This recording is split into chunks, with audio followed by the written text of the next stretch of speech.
नाही असं कधी वाटलंच नाही. मी लेखक होईल असं कधी वाटलंच नाही. तुम्हीच म्हणाले होते लेखन फार मस्त आहे.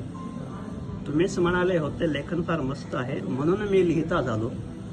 नकळत माझ्या लेखणीचा मीही नव्याने चाहता झालो. कथा लिहिण्यासाठी विषय काही सुचेना. कथा लिहिण्यासाठी विषय काही सुचेना. पात्र जुळवण्याचं गणित काही सुटेना. एकदा निवांत बसून विचार करण्याची गरज होती. एकदा निवांत बसून विचार करण्याची गरज होती. कथेतील सगळी पात्र तर आजूबाजूलाच फिरत होती.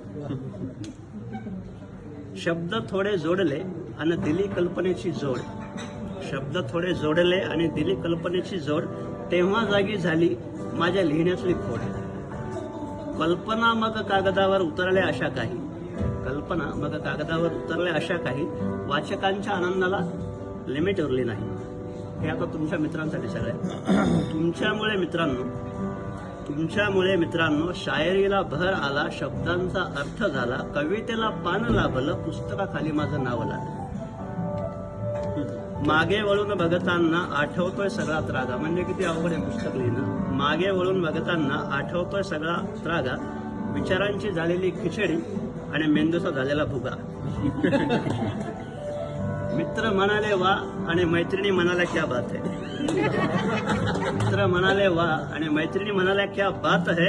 थोडा तो रुको यारो अभी तो ये शुरुआत है. अरे वाह.